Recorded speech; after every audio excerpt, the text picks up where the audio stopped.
Hello friends. तो आज जो हम लोग पढ़ने वाले हैं वो है विंग्स क्लास 5 जो सपोर्ट मटेरियल दिया गया है उसी का लेसन 1 हम लोग देखेंगे, है ना। तो चलिए बिना समय को बर्बाद करते हुए शुरू करते हैं। और पहला जो दिया गया है वो एक पैसेज है और फिर उससे रिलेटेड कुछ क्वेश्चंस दिए गए हैं, तो उसको हम लोग देखेंगे। तो पहले देखते हैं, पैसेज को पढ़ते हैं और उसे समझने का प्रयास करते हैं। Rabindranath Tagore the great Indian poet was an uncompromising lover of mankind। तो Rabindranath Tagore the great Indian poet एक महान कवि थे भारत के, एंड वॉज अनकम्प्रोमाइजिंग। अनकम्प्रोमाइजिंग मतलब होता है समझौता न करने वाला, अपने बातों पर अटल रहने वाला, है ना।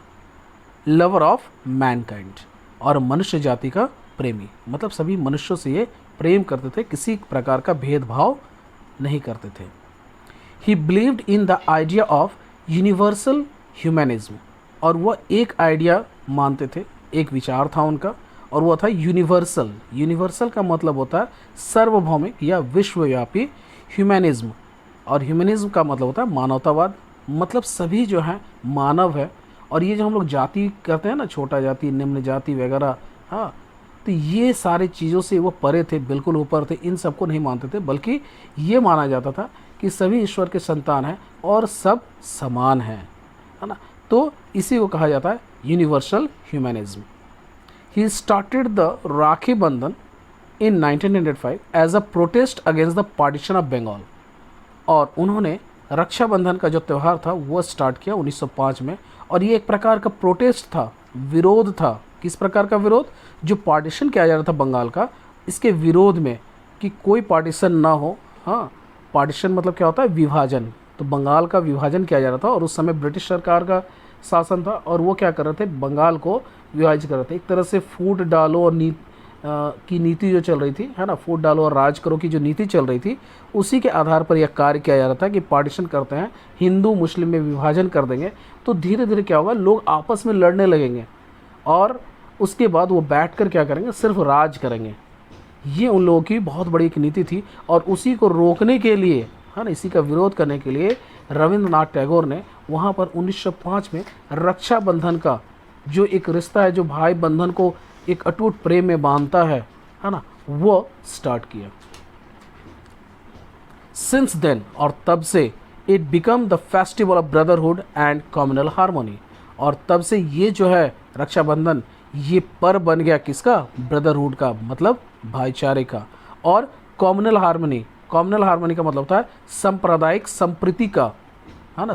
कम्युनल हार्मनी का मतलब होता है सांप्रदायिक संप्रीति, मतलब ये जो जाति पाति के भेदभाव को दूर करके सभी एक साथ मिलजुल कर सौहार्द के साथ रहना, इसी को कहते हैं communal harmony.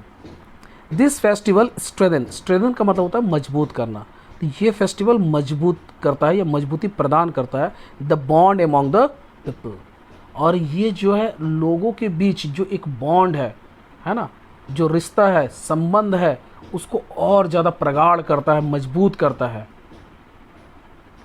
Rabindranath always wanted to spread the message of peace and love.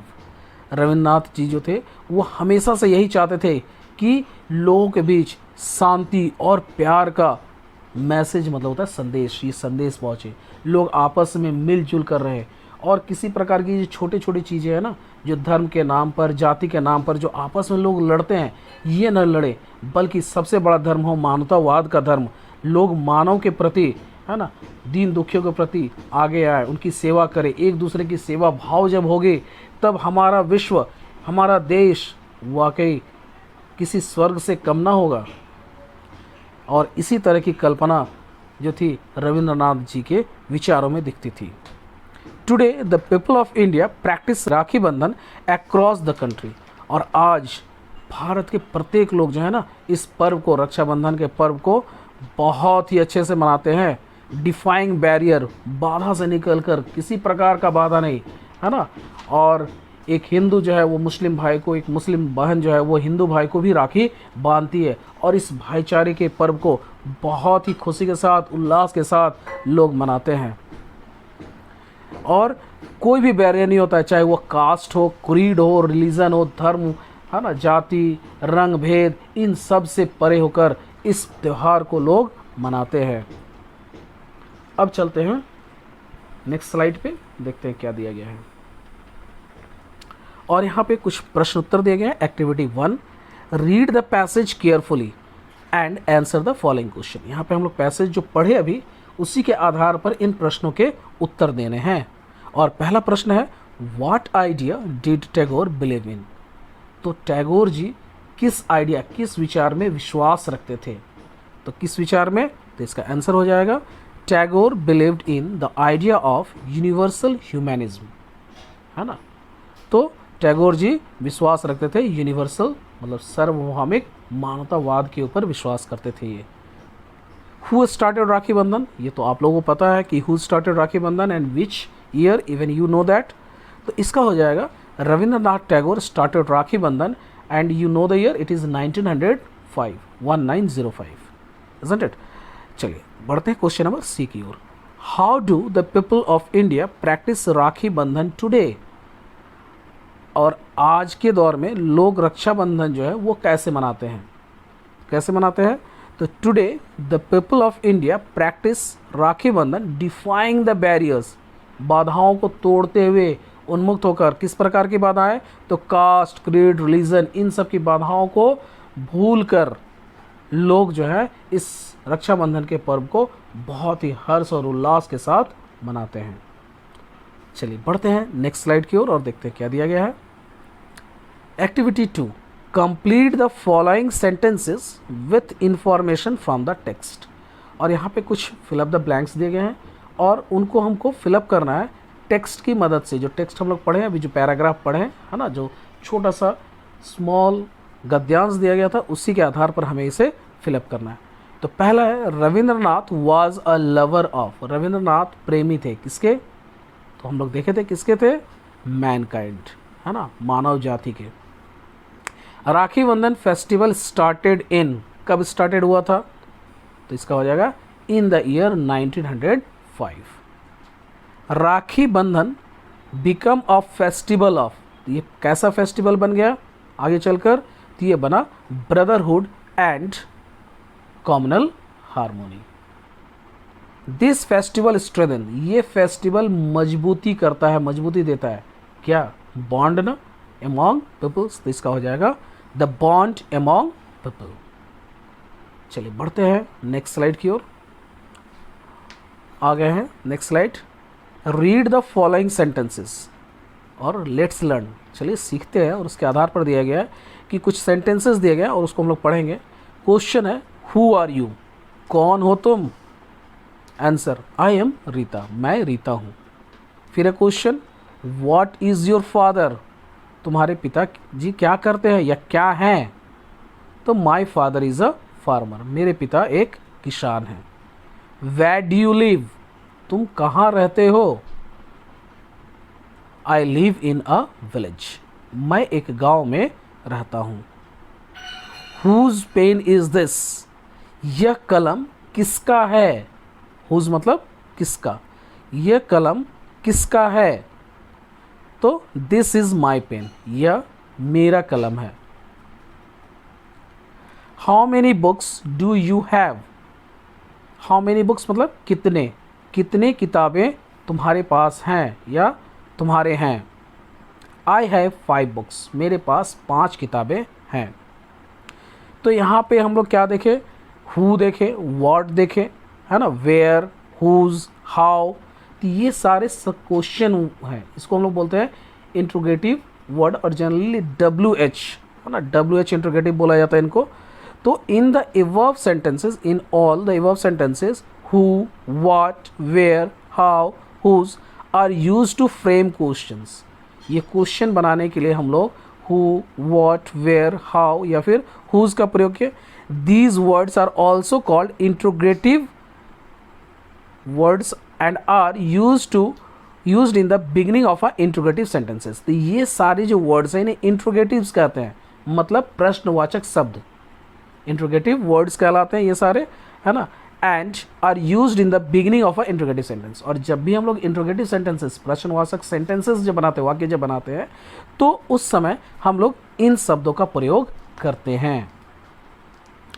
तो उपरोक्त वाक्यों में who, what, where, whose, how इत्यादि शब्द प्रश्नवाचक वाक्य बनाने के लिए व्यवहृत हुए हैं।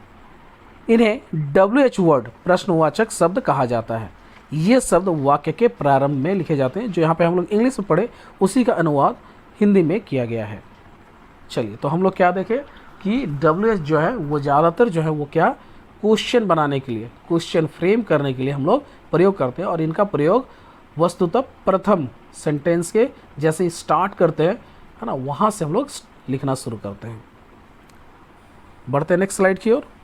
और let's read the passage carefully and fill in the chart with appropriate WH word. अब हमें WH वर्ड से, अभी हम लोग देखें WH वर्ड, तो उनका प्रयोग करना है कि कौन सा सटीक बैठेगा वो हमें देखना है।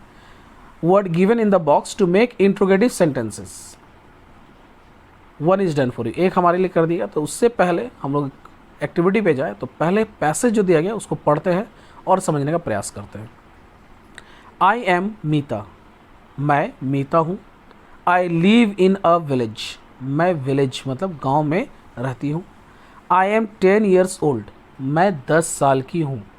आई रीड इन क्लास 5, मैं कक्षा 5 में पढ़ती हूँ और आप लोग भी कक्षा 5 में पढ़ते होंगे। I go to school every day at 10 AM, मैं प्रतिदिन, एवरी डे का मतलब होता है प्रतिदिन, तो मैं प्रतिदिन स्कूल 10 बजे जाती हूँ। Our school building is white in colour, और हमारा स्कूल का जो बिल्डिंग है उसका कलर क्या है, वाइट है, मतलब सफ़ेद है। विथ ब्लू बॉर्डर्स, और बॉर्डर्स जो है वो ब्लू रंग के हैं। Moumita Datta is our class teacher, और मौमिता दत्ता जो है वो हमारी वर्ग शिक्षिका हैं। अब इसी के आधार पर WH वर्ड्स दिए गए, जैसे है व्हाट इज़ योर नेम, तुम्हारा नाम क्या है ना। अगर आंसर लिखना रहता तो फिर होता माई नेम इज़ मीता या I am Mita. Do you live, तो डू यू लिव के लिए क्या लगाएंगे, वेयर लगा सकते हैं। वेयर डू यू लिव, कहाँ तुम रहते हो, तो इसका हो जाएगा where do you live. Do you go to school, तो इसका हो जाएगा क्या, when do you go to school, है ना, तुम स्कूल कब जाती हो। तो यहाँ पे आंसर क्या था, जैसे I go to school every day at 10 AM, मैं 10 बजे जाती हूँ। फिर है ओल्ड आर यू, तो हाउ ओल्ड आर यू, इसका क्या हो जाएगा, हाउ ओल्ड आर यू। और अगर आंसर देना था इसमें पैसेज के अनुसार से, तो क्या हो जाएगा, आई एम 10 years old। फिर है इज़ योर क्लास टीचर, तो क्या हो जाएगा, who is your class teacher, तुम्हारी क्लास टीचर कौन है, वर्ग शिक्षिका कौन है ना। तो यहाँ पे हु हो जाएगा और आंसर क्या हो जाएगा, अगर इसका देना रहता तो Moumita Datta is our class teacher, है ना। एक्टिविटी 3 इसी के साथ समाप्त होता है। चलिए बढ़ते हैं नेक्स्ट स्लाइड की ओर। फिर से है लेट्स लर्न, चलिए सीखते हैं। रीड द फॉलोइंग सेंटेंसेस, पहले सेंटेंसेस को पढ़िए, ब्लू वर्ड में जो दिया गया उसको ध्यानपूर्वक देखेंगे और समझने का प्रयास करेंगे कि आखिर सेंटेंस से हमें क्या समझ में आ रहा है। Bristi teaches English, Bristi English पढ़ाती हैं। The question is difficult to answer, जो क्वेश्चन है इसका जवाब देना डिफ़िकल्ट है, मतलब कठिन है। फ्लावर्स चार्म्स एवरीवन, फ्लावर्स हर किसी को आकर्षित करता है, मनमोहक है ना, या मोहता है। Tiyasa sings classical songs, Tiyasa classical, classical का मतलब होता है शास्त्रीय या प्राचीन, है ना। क्लासिकल सॉन्ग्स तो शास्त्रीय संगीत गाती है। The teachers are the makers of the nation, the teachers मतलब शिक्षकगण, बहुत सारे शिक्षक, है ना, तो जितने सारे टीचर्स यहाँ द टीचर्स लगा। Are the makers of the nation, तो नेशन का मतलब था राष्ट्र, तो राष्ट्र के निर्माता हैं। तो यहाँ पे हम लोग क्या देख रहे हैं कि जितने भी कलर थे वो क्या थे, सब्जेक्ट, और बाद वाला जो सेंटेंस है जो ब्लैक में हमको दिख रहा है उनको कहते हैं प्रेडिकेट, मतलब सब्जेक्ट का मतलब होता है उद्देश्य, और जो बाद वाला है उसको हम लोग बोलते हैं विधेय।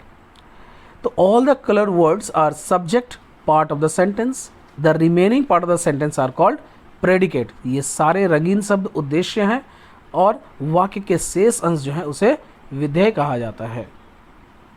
बढ़ते आगे, जैसे सब्जेक्ट ब्रिस्टी क्या है, टीचर्स इंग्लिश, ये प्रेडिकेट हो गया। The question is difficult to answer, तो द क्वेश्चन सब्जेक्ट हो गया, प्रेडिकेट हो गया is difficult to answer. Flowers charms everyone, Tiyasha sings classical songs, the teachers are the maker of the nations. तो प्रत्येक सेंटेंस में क्या होता है, सब्जेक्ट और प्रेडिकेट होता है, ठीक है। तो every sentence has two parts, subject and predicate. For the identification of the subject और to find out the subject, ask who और what to the verb of the sentence. और हमें अगर पकड़ना है कि इसमें से सब्जेक्ट कौन है, तो हमें जो वर्ब है ना, जो क्रिया शब्द है, उससे हमें सवाल पूछना होगा, और किस तरह का, हु या फिर व्हाट, कौन या फिर क्या। जैसे टीचर्स इंग्लिश, तो हु टीचर्स इंग्लिश, तो आंसर आ जाएगा क्या, Brishti. Is difficult to answer, difficult है आंसर देना, कठिन है आंसर देना, तो क्या, अगर मैं क्या पूछ रहा हूँ तो उसका जो जवाब मिलेगा वो क्या हो जाएगा, सब्जेक्ट हो जाएगा, द क्वेश्चन हो जाएगा इसका आंसर। चार्म्स एवरीवन, हर किसी को आकर्षित करता है, क्या, फ्लावर्स, तो फ्लावर्स हो गया सब्जेक्ट। सिंग्स क्लासिकल सॉन्ग्स, कौन, तियासा, तो तियासा हो गया सब्जेक्ट, है ना, और बाकी जो पार्ट है वो हो गया predicate. The teachers are the makers of the nation, teachers जो है वो राष्ट्र के निर्माता हैं, तो कौन निर्माता है, तो टीचर्स, तो द टीचर्स हो गया ये सब्जेक्ट, और बाकी जो पार्ट है वो कहलाएगा प्रेडिकेट। द पर्सन और things we speak about is called subject. तो जिसके बारे में कुछ कहा जा रहा है, जैसे यहाँ पे वृष्टि के बारे में बताया जा रहा है, या फिर the question, flowers, Tiyasa, the teachers, इन सब के बारे में बात हो रही है, तो इससे हम कहते हैं सब्जेक्ट। और जो भी सब्जेक्ट के बारे में बात हुई है उससे रिलेटेड, वो उसका कहलाता है प्रेडिकेट। तो what is said about the subject is called predicate. और सब्जेक्ट के बारे में जो कुछ कहा गया है, जो कहा जाता है, उसे प्रेडिकेट कहते हैं। उम्मीद करते हैं आप लोग डिफरेंस समझ में गए होंगे सब्जेक्ट और प्रेडिकेट। चलिए बढ़ते हैं नेक्स्ट स्लाइड पे, और उससे कुछ रिलेटेड एक्टिविटी दिया गया होगा, उसको हम लोग करेंगे, है ना। Identify the subject and the predicate, हमें आइडेंटिफाई करना है कि इसमें सब्जेक्ट कौन है और प्रेडिकेट कौन है इन the following sentences and write them in the table given below. और जो टेबल है उससे हमें, जो पिछला नेक्स्ट स्लाइड में हम लोग देखेंगे, उस टेबल में हमको सजाना भी है। तो फॉर यू, या आप लोगों के लिए, हमने यहाँ पे अंडरलाइन कर दिया जो भी सब्जेक्ट है। जैसे Rehana is playing in the field, Rehana field में, मैदान में खेल रही है। तो अगर मैं जैसे पूछता हूँ कौन खेल रही है, आंसर क्या आ जाएगा, रेहाना। तो रेहाना हो गया सब्जेक्ट, और प्लेइंग इन द फील्ड हो गया predicate. Latika knows French, Latika French जानती है, कौन फ्रेंच जानती है, आंसर क्या है, Latika. Azizul teaches Bengali in class 12, तो अजीजुल टीचर्स, अजीजुल बंगाली पढ़ाते हैं क्लास 12 में, है ना, कक्षा 12 में बंगाली कौन पढ़ाते हैं, तो अजीजुल पढ़ाते हैं। तो अजीजुल हो गया सब्जेक्ट, और बाकी वाला जो पार्ट है, जो अजीजुल के बारे में बताया जा रहा है, वो क्या हो गया, predicate. Sushanto can recite poems beautifully, recite का मतलब था पढ़ना, पाठ पढ़ना जैसे, तो सुशांतो, है ना, पोएम्स मतलब कविता बहुत ही अच्छा पढ़ता है, पाठ करता है ना। Kalimpong is a new district, Kalimpong जो है एक नया डिस्ट्रिक्ट है, डिस्ट्रिक्ट मतलब जिला। तो क्या, कौन सा नया जिला है ना, तो कलिम्पोंग। बढ़ते हैं नेक्स्ट स्लाइड पे, और नेक्स्ट स्लाइड में जो है सब्जेक्ट और प्रेडिकेट को अलग अलग लिखना है। तो इस तरह से हो जाएगा, पहला क्या है सब्जेक्ट रेहाना, और प्रेडिकेट क्या हो जाएगा, is playing in the field. Next Latika, और प्रेडिकेट क्या हो जाएगा, नोज फ्रेंच, फ्रेंच जानती है। अजीजुल क्या था, teachers Bengali in class 12, class 12 में बंगाली पढ़ाते हैं। सुशांतो ये सब्जेक्ट हो गया, और प्रेडिकेट क्या हो जाएगा, can recite poems beautifully. Next है Kalimpong is a new district. बढ़ते हैं next slide. Let's learn, how many books do you have mother, asked I thought for a moment then I said I have 5 books. अब यहाँ पे जो पढ़ रहे हैं तो कुछ समझ में नहीं आ रहा है कि कहाँ कुछ भी रुकना है, ये नहीं रुकना है ना। एक बार जैसे फिर से देखिए, how many books do you have mother, I asked I thought for a moment then I said I have 5 books, और लास्ट में फुल स्टॉप है। तो हमें समझ में नहीं आ रहा है, तो इसके लिए क्या करना पड़ता है, हमें ग्रामेटिकली पंक्चुएशन मार्क देने पड़ते हैं, है ना। तब जाकर ये सही होता है। जैसे यहाँ पे देखो इन्वर्टेड कॉमा है, how many books do you have, फिर क्वेश्चन मार्क है और इन्वर्टेड कॉमा क्लोज किए। मतलब ये जो शब्द थे हूबहू कहे गए किसके द्वारा, मदर के द्वारा, मदर आस्क्ड, है ना, फुल स्टॉप है। तो मदर ने क्या पूछा, how many books do you have, कितने बुक्स तुम्हारे पास हैं। आई thought for a moment, I thought for a moment, मैं थोड़ी देर के लिए सोचा। देन आई सेड, फिर कॉमा है और उसके बाद फिर इन्वर्टेड कॉमा में जो उसने कहे, जो शब्द किसने, जिस लड़के से पूछा गया, जिस लड़के ने वो जवाब दिया, तो हूबहू वो जवाब है आई हैव 5 बुक्स, मेरे पास 5 किताबें हैं। Now notice the difference between passage 1 and passage 2। Notice हम लोग किए, the second passage is written with insertion of some specific characters within brackets that are absent in passage number 1। तो यहाँ पे कुछ इंसर्शन किया गया है ना, इस पर डाला गया है, और वो सारे चीज़ जो थे सेंटेंस नंबर 1 में मिस थे या एब्सेंट थे, नहीं दिए गए थे, तो नंबर 1 में नहीं थे। The special mark within the bracket in the passage number 2 helps to separate the sentence. और जैसे ही हम लोग ये जो इंसर्शन किए हैं, जो मार्क्स दिए हैं, उसके चलते क्या हो रहा है, सेंटेंस अलग अलग हो रहे हैं और हमें बखूबी समझ में भी आ रहा है कि क्या बातें हो रही है और कौन कह रहा है कौन सी बात नहीं। They also help us to understand the meaning of the sentence and the passage properly. और इसके चलते हम लोग क्या हो रहे हैं, पैसेज को अच्छी तरह से समझ भी पा रहे हैं। These insertion are called punctuation mark, और इन्हीं इंसर्शन को क्या कहते हैं, punctuation marks कहते हैं। Now follow the chart to know the name and use of the some punctuation marks। अब नेक्स्ट स्लाइड में हम लोग देखेंगे कुछ punctuation marks हैं और उनको क्या कहा जाता है। तो पहले और दूसरे गद्यांश में अंतर लक्षित करो। अब इसी का जो हिंदी है अनुवाद किया गया है। दूसरे गद्यांश में ध्यान दो, कोष्ठक चिन्ह में, कोष्ठक मतलब ब्रैकेट हो गया, चिन्ह में जो कुछ निर्दिष्ट चिन्ह दिए गए हैं जो प्रथम गद्यांश में अनुपस्थित हैं। द्वितीय गद्यांश में प्रदत्त चिन्ह गद्यांश के वाक्यों को अलग अलग करने तथा उनके सही सही अर्थ समझने में सहायता करते हैं। इन चिन्हों को पंक्चुएशन मार्क या फिर विराम चिन्ह कहते हैं, है ना, विराम चिन्ह। बढ़ते हैं नेक्स्ट स्लाइड की ओर और फिर देखते हैं कि आगे क्या दिया गया है। तो निम्नोक्त तालिका में कुछ विराम चिन्ह और उनके नाम कब व्यवहार किए जाते हैं यह दिखाया गया है। जैसे पहला क्या है, क्वेश्चन मार्क है। ये कब यूज़ करते हैं, at the end of the sentence to frame a question. जब हम क्वेश्चन कुछ पूछ रहे हैं, है ना, तो सेंटेंस के अंत में इसका प्रयोग किया जाता है। इन्वर्टेड कॉमास, इन्वर्टेड कॉमास कब यूज़ करते हैं, टू इंडिकेट डायरेक्ट स्पीच। जब कोई डायरेक्ट स्पीच हूबहू जो सीधा कथन है उसकी बातों को हूबहू अगर हम लिख रहे हैं तो उस केस में हम लोग इन्वर्टेड कॉमा के द्वारा उसको दिखाते हैं।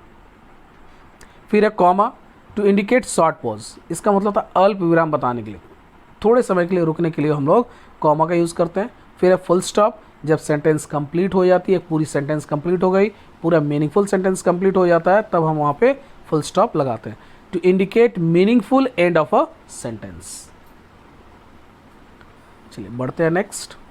एक्टिविटी 5 में जो क्वेश्चन दिया गया है वह है इंसर्ट एप्रोप्रिएट पंक्चुएशन मार्क। अब हमें क्या लगाना है, पंक्चुएशन मार्क लगाना है ना। In the following passage one is done for you. जैसे it was a rainy day, full stop लगा, सेंटेंस कंप्लीट हो गया इसलिए। फिर है अमित ले सिक ऑन हिज बेड, तो यहाँ भी सेंटेंस कंप्लीट हो रहा है ना। अमित लेटा हुआ है बीमार अपने बेड पर, अपने बिस्तर पर, सेंटेंस चूँकि कंप्लीट हो गया तो यहाँ भी हम क्या डालेंगे, फुल स्टॉप डालेंगे। फिर he was very sad as he could not join the football match with his friends Anup, Kunal and Sumit. तो अनूप और कुणाल, तो यहाँ पे रुक के बोलेंगे इसलिए थोड़ा सा क्या लगेगा, अल्प विराम लगेगा जिसे हम कहते हैं कॉमा लगेगा, है ना। और सुमित के बाद चूंकि सेंटेंस कंप्लीट हो जा रहा है यहाँ पे फुल स्टॉप डालेंगे। तो क्या बना, ही वॉज वेरी सैड, वो बहुत उदास था, as he could not join the football match, क्योंकि वह फुटबॉल मैच उन लोगों के साथ ज्वाइन नहीं कर पा रहा है, नहीं खेल पा रहा है ना, जो उसके फ्रेंड्स हैं जिसका नाम है अनूप, कुणाल और सुमित। अमित्स फ्रेंड्स, अमित के मित्रगण, came to him the next day, अगले दिन आते हैं, एंड टोल्ड, क्या लगेगा, कॉमा लगेगा, और साथ ही साथ फिर क्या लगेगा, इन्वर्टेड कॉमा, क्योंकि हाउ आर यू फीलिंग ये उनके शब्द हैं, हूबहू जो कहा गया है वो है, तो इसलिए क्या लगाएंगे यहाँ पे, इन्वर्टेड कॉमा लगाएंगे, है ना। इन्वर्टेड कॉमा से क्लोज कर देंगे और चूंकि ये क्वेश्चन था, इंट्रोगेटिव सेंटेंस था, इसलिए हम लोग क्या करेंगे, क्वेश्चन मार्क पुट करेंगे। तो इस प्रकार से एक्टिविटी 5 कंप्लीट होता है। अब देखो एक्टिविटी 5 का 2 number, rewrite the passage. Passage को फिर से हमें लिखना है, रीराइट मतलब पुनः लिखना है, यूजिंग करेक्ट पंक्चुएशन मार्क, और जो पंक्चुएशन मार्क है उनको सही करते हुए। तो our head master teaches us English, हमारे हेड मास्टर हमें इंग्लिश पढ़ाते हैं। One day he said to us, एक दिन उन्होंने हमसे कहा, have you seen the rainbow, क्या आपने इंद्रधनुष देखा है। Some among us said yes sir, और हम लोगों में से कुछ ने कहा हाँ sir. He then asked us how does it look like, फिर सर ने पूछा हम लोगों से कि अच्छा ये बताओ रेनबो देखने में कैसे लगता है, कैसा लगता है। We said very beautiful sir, और हम लोगों ने कहा बहुत ही खूबसूरत सर, बहुत ही सुंदर दिखने में लगता है। अब चलिए इसी को हम लोग पंक्चुएशन के साथ लिख लेते हैं। सुविधा के लिए मैंने क्या किया है कि रेड लेटर से कर दिया गया, जैसे आवर हेड मास्टर, चूँकि सेंटेंस जैसे ही शुरू होगा तो हम लोग क्या करेंगे, कैपिटल लेटर से शुरू होगा, इसलिए आवर का ओ जो होगा वो कैपिटल होगा। Our head master teaches us English, हमारे हेड मास्टर हमें इंग्लिश पढ़ाते हैं, और चूँकि सेंटेंस कंप्लीट हुआ इसलिए उसके अंत में क्या करेंगे, फुल स्टॉप लगाएंगे। फिर एक नया सेंटेंस शुरू हो रहा है तो क्या करेंगे, कैपिटल से स्टार्ट होगा। One day he said to us, एक दिन उन्होंने हम लोगों से कहा, अब वो पूछ रहे हैं इसलिए यहाँ पे कॉमा लगाएंगे, और जो कहा उनके गया जो शब्द है उसको हम लोग डायरेक्ट स्पीच है इसलिए हमको इन्वर्टेड कॉमा के अंदर रखना है। तो have you seen the rainbow, और चूंकि यहाँ पे क्वेश्चन स्टार्ट हो रही है तो यहाँ पे भी एच जो है कैपिटल होगा, और have you seen the rainbow चूंकि ये इंट्रोगेटिव है ना, प्रश्नवाचक शब्द है, सेंटेंस है, इसलिए यहाँ पे क्वेश्चन मार्क लगेगा। फिर ये सेंटेंस कंप्लीट होता है, उसके साथ ही फिर नया सेंटेंस, तो एस जो होगा वो कैपिटल होगा। सम अमोंग अस सेड, हम लोगों में से ने कुछ कहा, और क्या कहा, यस सर, तो ये भी क्या होगा, इन्वर्टेड कॉमा के अंदर होगा और full stop. He then said to us, तो ही का एच कैपिटल होगा। से ही देन आस्क्ड अस, हम लोगों से पूछे क्या, कि how does it look like, ये देखने में कैसा लगता है। तो ये जो शब्द है डायरेक्ट स्पीच है, तो फिर इसे हम इन्वर्टेड कॉमा के अंदर रखेंगे, और चूंकि ये प्रश्नवाचक है इसलिए क्या लगाएंगे, क्वेश्चन मार्क लगाएंगे। वी सेड, हम लोगों ने कहा, कॉमा, फिर इन्वर्टेड कॉमा के अंदर very beautiful sir, full stop और इन्वर्टेड कॉमा क्लोज्ड। ठीक है, तो ये एक्टिविटी 5 हो गया, और इसी के साथ है ना आज का वीडियो यहीं पर अंत करते हैं। Thank you very much for your all support and love what ever you have given till now. और प्लीज़ अगर आपने अभी तक सब्सक्राइब नहीं किया है तो सब्सक्राइब कर दें, है ना, और साथ ही साथ बेल आइकन को ज़रूर दबा दें ताकि मेरे जो अपकमिंग वीडियोज़ हैं उसके नोटिफिकेशन आपको आपके मोबाइल के स्क्रीन पर मिल जाएंगे। और फिर से आप सभी का बहुत बहुत धन्यवाद। Thank you very much.